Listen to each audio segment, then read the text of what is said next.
Welcome to this webinar from the Asia Pacific Centre for the Responsibility to Protect. I'm Nikki Marzak, the Atrocity Prevention Coordinator at the Centre, and it's great to have you with us. This is a webinar designed for young leaders working in human rights, peace building and atrocity prevention in the region, and it comes out of the Youth Forum held in Jakarta in 2019. In 2018, an inaugural Youth Summit on Atrocity Prevention was held in Bangkok, and out of that came a statement of commitment.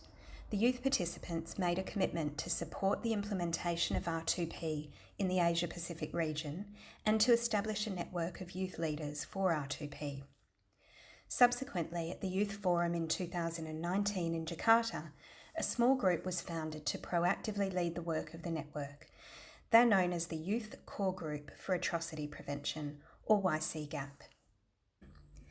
A need for training and networking opportunities was identified at that forum. This webinar has a focus on networks, how they operate, the benefits of connecting, and how young people can hone their networking skills. Given that we all live in different time zones, we decided to pre-record this webinar and make it available to you to access when it suits you. But if you do have any questions or comments, or would like to initiate some further conversation, you can do so on the Facebook group, which was made available to all who attended the Youth Forum in Jakarta. As you know, the Youth Forum was held alongside the APAP meeting in 2019, and APAP is a good example of a growing network that is providing value to its members. The Asia Pacific Partnership for Atrocity Prevention is an alliance of organisations aiming to support the prevention of atrocity crimes. It's supported by our centre here in Australia as its secretariat, and it holds a regional annual meeting. It helps to promote the concept of R2P and provides a network that supports the work of each partner and fosters collaboration.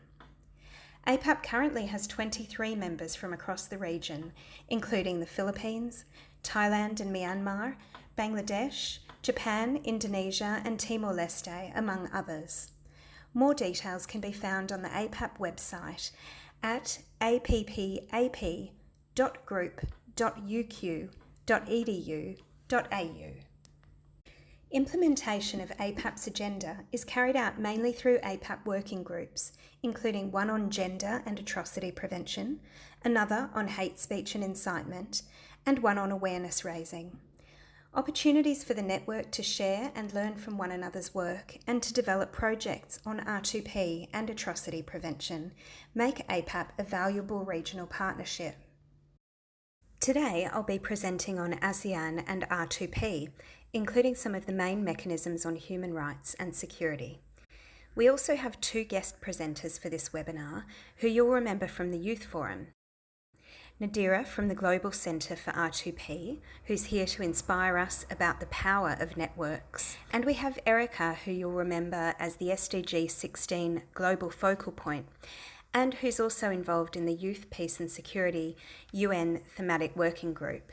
So let's hear first from Nadira. Hello everyone, my name is Nadira. I have been working at the Global Center for the Responsibility to Protect in various capacities for over 6 years now. And today I want to talk to you about the power of networks. I've had the privilege of being a part of several global and regional networks, including the Global Network of R2P Focal Points, Global Action Against Mass Atrocity Crimes, or GAMAC, Latin American Network for Genocide and Mass Atrocity Prevention, and of course the Asia Pacific Partnership for Atrocity Prevention. Some of these networks are exclusively for states. For example, the Global Network of R2P Focal Points, it's only government officials who are part of that. Others are primarily for non-governmental organizations, for example, the Asia Pacific Partnership for Atrocity Prevention. Yet others are really a mix of both, plus other stakeholders, including academics. For example, GAMAC is that kind of network. While these networks are relatively young, the idea behind their creation is of course not new. Similar to the UN, which was created to address global challenges, international regional networks are created because it's the only possible way to tackle global issues such as genocide and other atrocities. It's only possible really to do that in partnership with other states, organizations, and individuals. It's not a task which can be achieved by one actor alone. So how can international and regional regional networks contribute to atrocity prevention? First of all, through information sharing. While we get an overwhelming amount of information through reports, news, social media, and other sources, it's often what's not said publicly that is most important. Closed networks, such as a global network of RTP focal points, for example, provide an opportunity for government officials to share thoughts in an informal manner on ongoing atrocity situation, as well as discuss challenges they face within their own governments and within their own regional organizations. For example, how they approach atrocity prevention, how they discuss issues such as lack of political will and how to spur it, etc. It's important for all actors, government officials, civil society representatives, academics, and others to have a space where they share information, strategies, plans in an informal manner, including on upcoming events, opportunities that you may not otherwise hear about. Such exchanges also help tremendously to avoid duplication of efforts, as well as to amplify each other's efforts. This is where another important element comes in: collaboration, and we have touched upon it before. As was mentioned earlier, atrocity prevention is not something that can be done in isolation. All levels of collaboration are important: local, national, regional, and international. Networks can connect these multidimensional efforts and help produce synergies. Some networks, such as GAMAC, for example, is the only time representatives from all these different layers, local, national, regional, and international, come together to speak about atrocity prevention. This is especially important for countries where civil society and government entities do not always have many platforms for interaction. Another point I want to reiterate, which I touched upon earlier, is that what's on the agenda during meetings of various networks is sometimes as important as the information, is the information shared between sessions and in an informal manner. Members of networks take meetings as opportunities to share confidential information and create new partnerships. So that really is one benefit of networks that is not often given as much importance. The next question I want to address is the following: how I have observed networks for atrocity prevention grow and develop, and what have fueled their growth and development. Global network of RTP focal points, for example, which the Global Center has been the secretariat of since it was launched in 2010, initially grew through advocacy conducted by the secretariat as well as by word of mouth. Later on, the network became more well known. It was mentioned in Secretary General's reports at regional gatherings.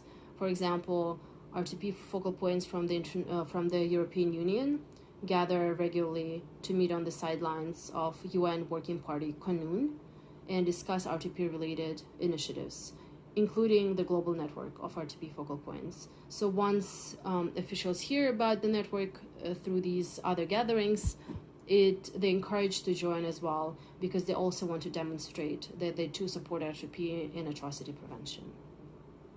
Another important point is a well-functioning secretariat. It's very important to the growth and development of networks. That's what I found in my experience. They provide support when it comes to developing agendas, organizing meetings, etc. And perhaps more importantly, they also provide the much needed continuity. As members of networks change, officials come and go, people get other jobs, the secretariat really keeps it all together. And of course, regular meetings are important. They don't always have to be in person, but virtually is also very much acceptable. But these meetings create a sense of community and really keep the network moving forward. company matters is another point I wanted to emphasize. So once member states or NGO representatives or academics, whoever is part of a network, realize that their peers are part of a network on a topic that is a priority for them, they want to join as well. Many partnerships, projects, initiatives have been created through these networks, and many of them made a real difference for communities at risk of atrocities. So this success, this track record, is what encourages others to join as well. So what can you learn from the successes of other atrocity prevention networks? And how can youth-led networks on atrocity prevention prove a worthwhile pursuit to you? To reiterate the point that I made earlier, these topics that we're passionate about, and many of us, myself and you, have chosen as a career, human rights, responsibility to protect, atrocity prevention, is really not something we can work on in isolation. So networks are essential to achieve a positive change in these fields.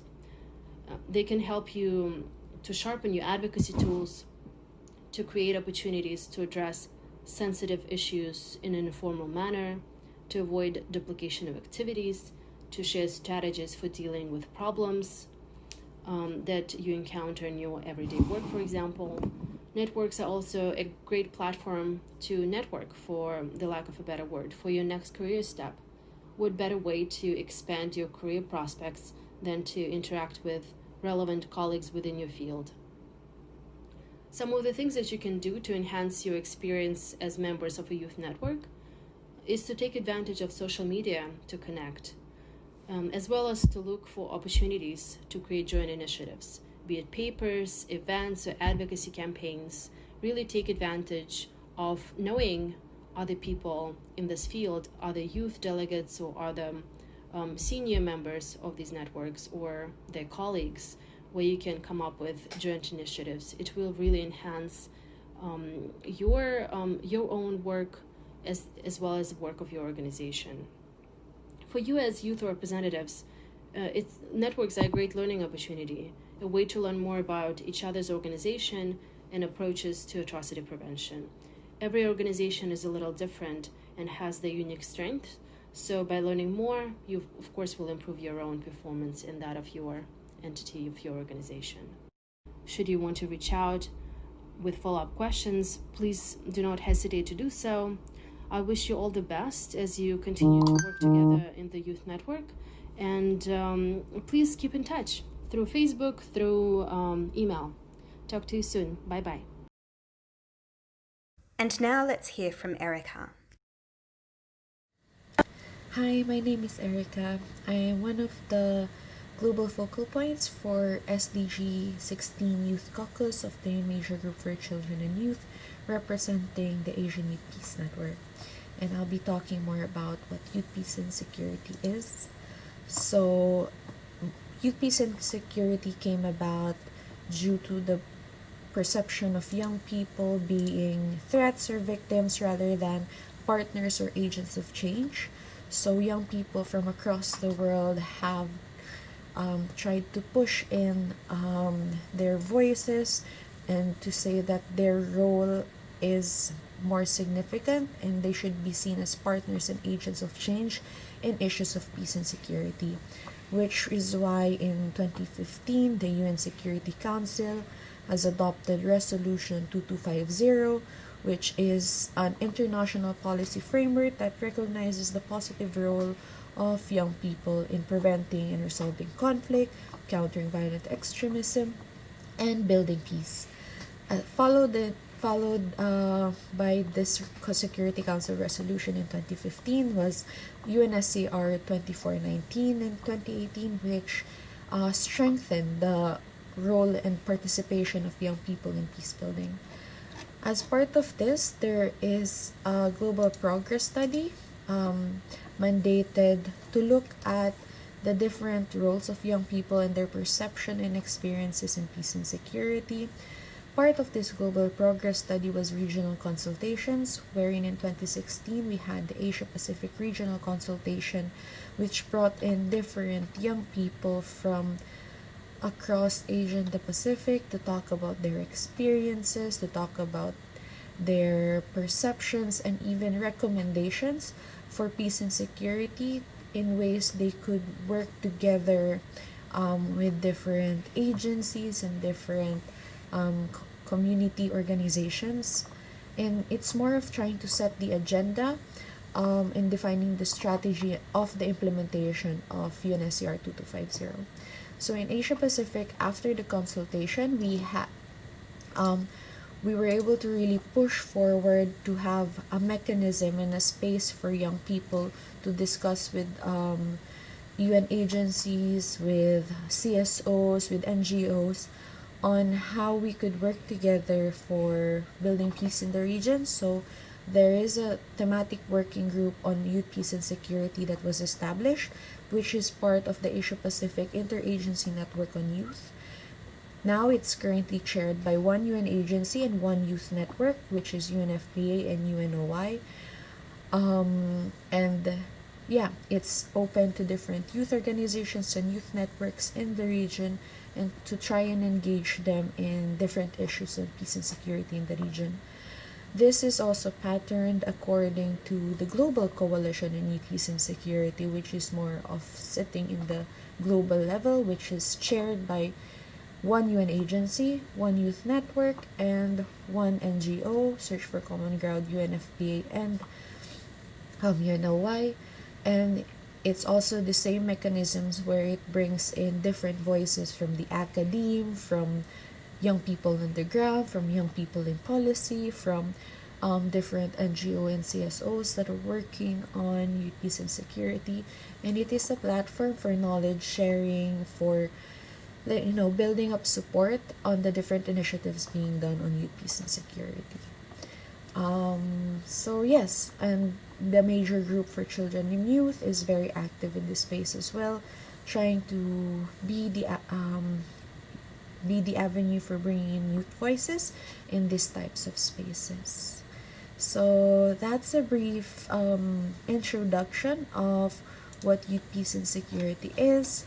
For more information, you could go to youthforpeace.info to learn more on what youth peace and security is, what are the different case studies that you can find, and there's a specific space for the region of Asian Pacific, so you can learn more on what's happening in the region.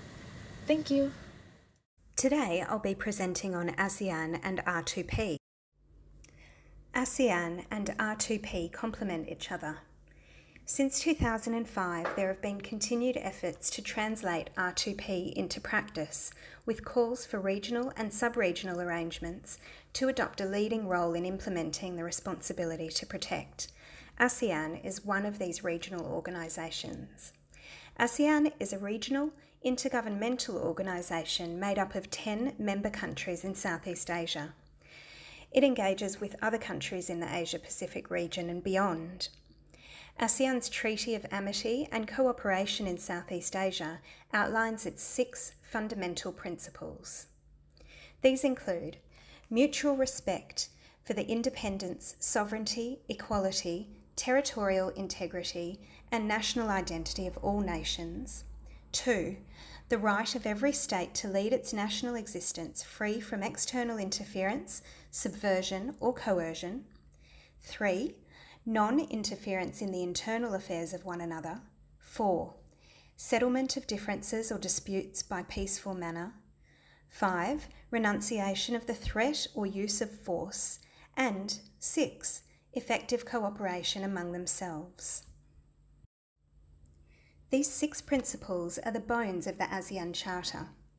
The 2007 Charter provides legal status and an institutional framework for ASEAN, codifies ASEAN norms, rules and values, sets clear targets, and presents accountability and compliance. The Charter also demonstrates ASEAN's evolution from a state-centric, intergovernmental organisation to an increasingly people-centred organisation, which is evidenced by its adherence to international norms, including international humanitarian law and the Universal Declaration of Human Rights, as well as the Charter's many references to peoples. ASEAN has been credited with making the region more peaceful and prosperous. As a result, it is a regional network that is critical to the future of R2P in the Asia Pacific and beyond. Some of ASEAN's mechanisms include the ASEAN Intergovernmental Commission on Human Rights, or AICHA, and the ASEAN Commission on the Promotion and Protection of the Rights of Women and Children, or ACWC. ASEAN also maintains a network of organisations that are critical to future implementation of regional frameworks for mainstreaming protection. For example, the ASEAN Institute for Peace and Reconciliation, or IPA, and ASEAN Parliamentarians for Human Rights both play crucial roles in regional implementation of R2P. ASEAN has the potential to play a critical role in building regional frameworks and conducting regional dialogue, while R2P's goal of ending mass atrocity crimes complements the core values of ASEAN and its goal to establish a caring community. The ASEAN Regional Forum, or ARF, is a consensus-based forum aimed at promoting international peace and security through confidence building, development, and diplomacy. ARF could be employed as a mechanism to more deeply engage with and implement R2P in the Asia Pacific through engaging with R2P at the national, regional, and global level, including governmental and civil society actors. There has been a concerted effort within the Asia Pacific region to engage in discourse on promoting and implementing the R2P at all levels. This evidence supports a meaningful regional consensus on R2P. Before, I mentioned the ASEAN Intergovernmental Commission on Human Rights, or AICHA, as a mechanism to support R2P. AICHA raises the visibility of human rights in the region, encouraging states to take part in discourse on human rights issues. AICHA's people-oriented approach is in line with the responsibility to protect. Despite its focus on promotion first, protection later, the work of AICHA, as well as the ASEAN Commission on the Promotion and Protection of the Rights of Women and Children and the ASEAN Institute for Peace and Reconciliation, can provide useful starting points for monitoring emerging issues and finding early solutions. This can help in encouraging states to take preventive action to protect populations from the 4 crimes of R2P: war crimes, ethnic cleansing, crimes against humanity, and genocide. ASEAN's principles are closely aligned with the responsibility to protect. ASEAN's mechanisms, including AICHA, are also valuable for protecting populations from atrocity crimes.